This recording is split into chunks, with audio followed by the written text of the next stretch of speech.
পিরোজপুরে আল্লামা সাঈদীর ওয়াজ বাজতেছে। আল্লামা সাঈদী ফাউন্ডেশনের এখানে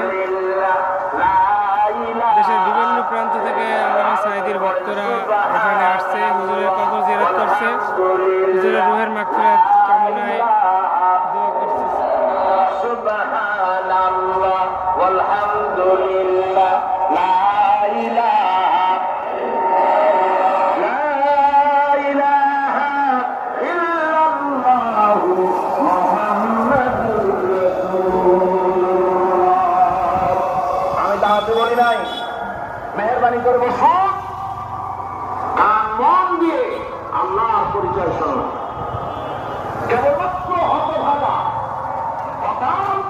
দেশের বিভিন্ন প্রান্ত থেকে আল্লামা সাঈদীর ভক্তরা আসছে, তার কবরের পাশে দোয়া করছে।